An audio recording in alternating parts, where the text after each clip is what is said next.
Hey! It was still very much summer when I filmed our trip to the west coast of Norway. So, local tourists were scattered everywhere. I mean, everybody's almost crazy to be out somewhere. Most were driving within Norway, but some preferred to travel abroad. Yes, despite the fact that we still have the coronavirus around. But for us, that's me and my husband, we can settle with exploring more of Norway first than be anywhere else, at least for the time being. And that is what we did again this year. So if you have just moved to our country or planning a quick tour here, I highly recommend that you try to make a trip to the western part of Norway. It is a must. I will give you 12 reasons why you should absolutely take a road trip to the west coast. So please stay with me, my dear co-YouTubers. Welcome to my channel, Juana in Norway.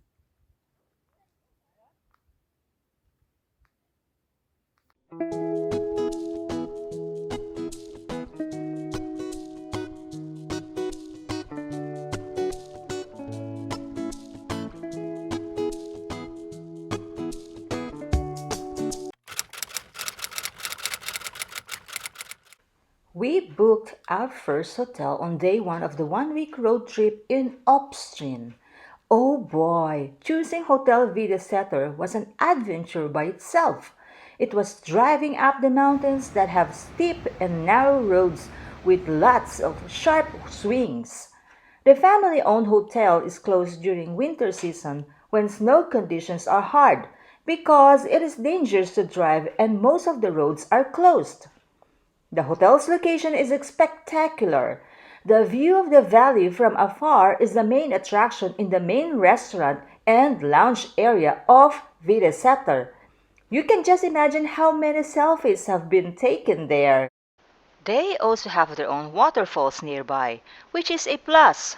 If you want to drive higher in the mountain, you can stop by at the Stryn Sommerski, a popular ski resort. It is fronting a green-colored river that is also an attraction. But before Ålesund, the beautiful town of Flåm, a part of Vågå municipality, captivated us. The whole region of Nordfjord is awesome, but we have only stayed in Stryn and Gloppen. The sight of the famous glaciers on top of the surrounding mountains in the region can be enjoyed from a distance while driving around Stryn. But of course, it is another story if you are lucky to hike or climb close to one of those.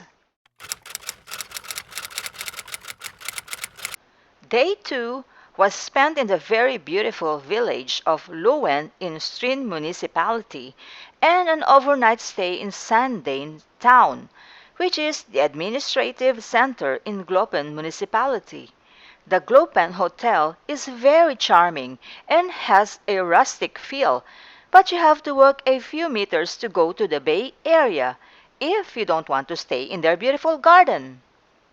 What's unforgettable about the second day in Loen was when we took the cable car called Loen Skylift to get the view of the villages.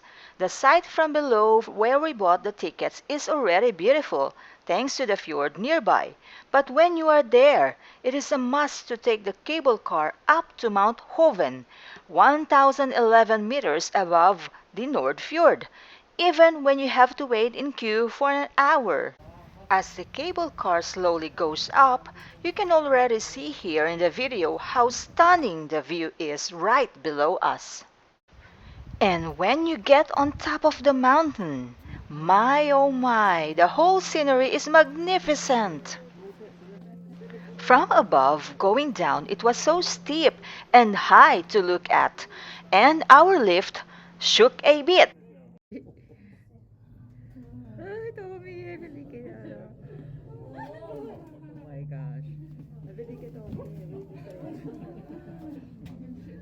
So while the car was descending, I got scared and almost got dizzy that I didn't look down anymore. But I continued filming with my phone facing the glass window. The guide was explaining that there were some who preferred walking or rappelling down instead of taking the cable car again.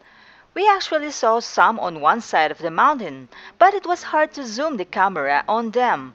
It was clear, warm day, so it was maybe perfect for them. I love the beauty of Høyanger and Balestrand, actually the whole Sognefjorden. It was just so magnetic. You will see more charming towns if you will just take time to go around. But since we have booked a hotel, we could not drive too far to save time going back and forth. We stayed in Leikanger Fjord Hotel in the middle of Sognefjord for our third night. It was equally charming as Glopen Hotel. No, maybe even better, because the fjord is just right at the back of the hotel. While my husband and I were playing chess in the hotel's lovely backyard past 9 p.m., I was surprised that there were two young boys who jumped into the sea that I just turned the camera on them. I couldn't believe it. We were feeling a bit chilly, and those kids were swimming.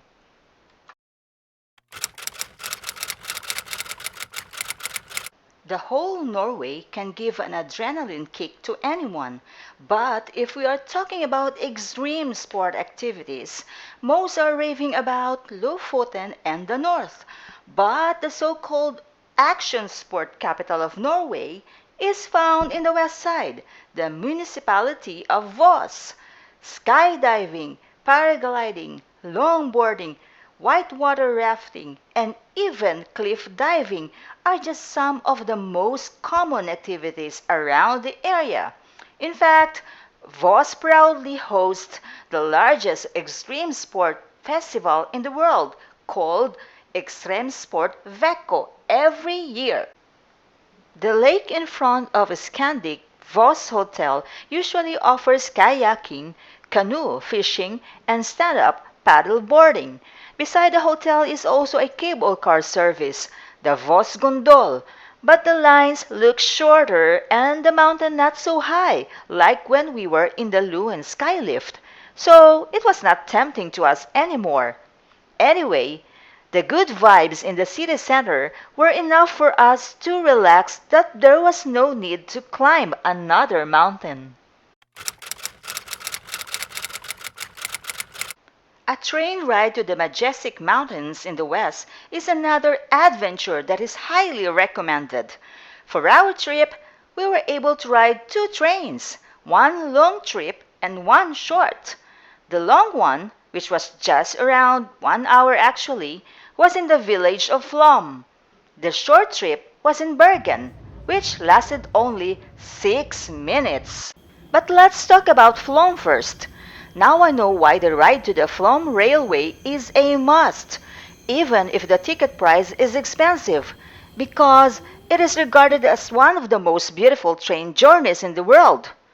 It was difficult to take pictures inside a moving train with some windows that can't be opened, so I don't think I did justice to the fantastic sceneries shared by the villages in Myrdal and Flåm. You really have to be there to know what I mean.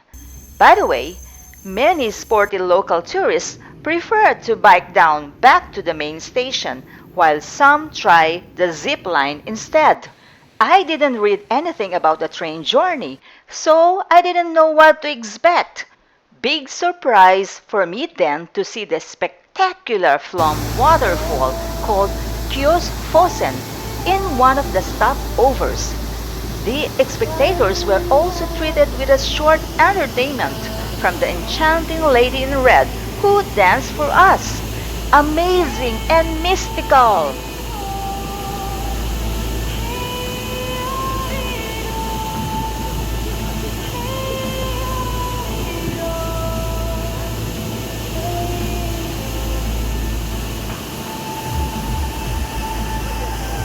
Around the vicinity of the railway's main station is also very beautiful. It was hot when we were in Flåm, that's why there were many people enjoying the river and the beach nearby. I must remind ourselves to bring our swim attires in our next summer trip. We might get lucky with the Norwegian weather. Now let's see the train ride to Mount Flåm, one of the 7 mountains in Bergen. You can see in the videos that it is not a typical train, more like a long cable car, but it is using a traditional railway, not a lift, that has been used for many decades by the residents. To be honest, more than the ride and the view on top, which were also breathtaking, it was the walk in the forest and our rest stop under the trees around the Florian Lake that I enjoyed the most. It was so relaxing to watch the paddlers and the ducks. Hehehe.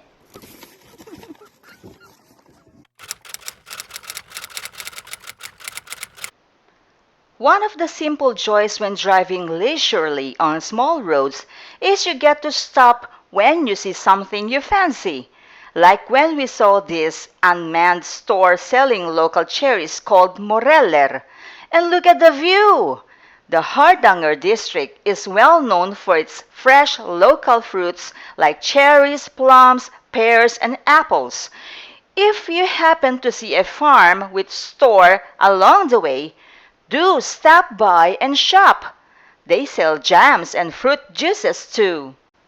In Bergen, and well, anywhere in Norway, you can always guarantee a fresh catch of local seafood. We tried walk-ins in 2 popular restaurants in front of the famous harbor, but we were told that they were fully booked.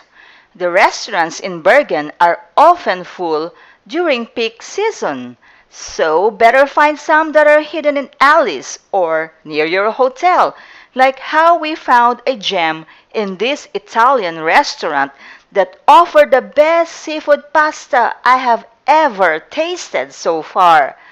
I could really taste the freshness of the seafood mix that they used, which I am very sure was ordered from local fishermen.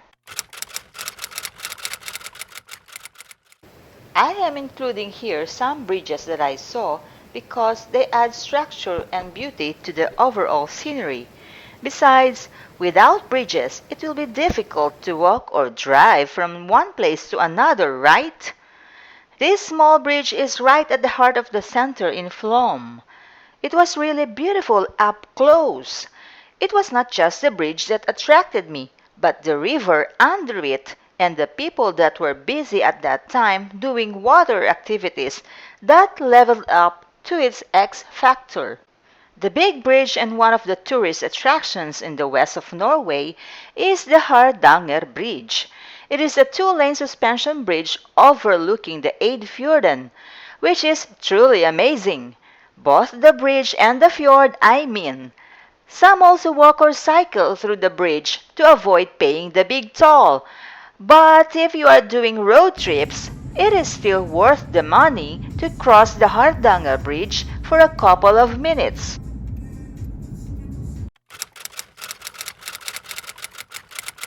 For someone who is originally from an overpopulated country, I was skeptical about drinking the fresh water from the lake or river. Now I understand why it is safe to drink from the mountain lakes and rivers in Norway. There's nothing to worry when you get thirsty hiking, because they are really clean. Before I forget, the green and sometimes blue-green lakes like the Oppstryn Vatnet is a glacier lake. It is a clay or a form of mineral from the glacier that colors the lake. Remember the lady in red in Kjosfossen in Flåm? Well, even without her, the powerful and energy-giving waterfalls in Norway are always enchanting to see. I saw once the falls in Geiranger, and my jaw almost locked. I was speechless at their magnificence. If you are already living in Norway, I am sure you already have a favorite. If you are planning to travel here, I suggest you go ahead and find your own favorite waterfall. Oh, they are all lovely.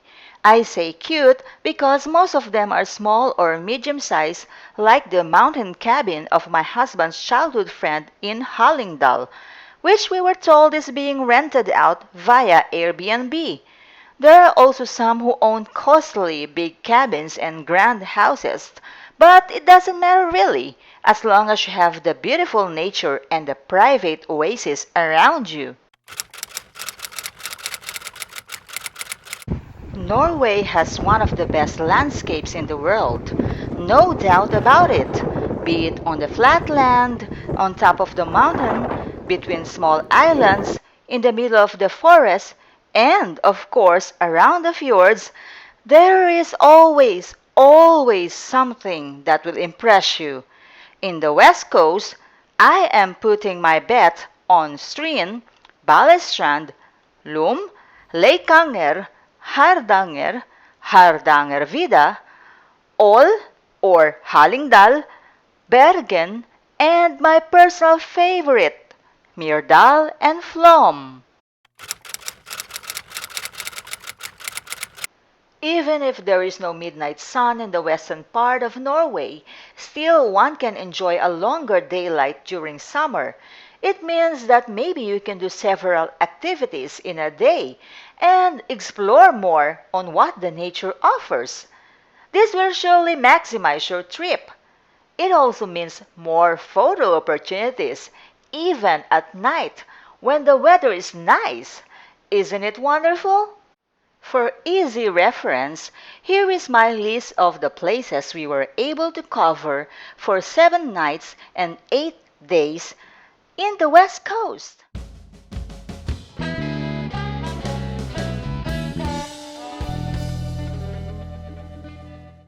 They say a picture paints 1,000 words, but sometimes the pictures or videos you took just do not describe exactly what you see, and most especially how you feel when you are in the right place at the right time.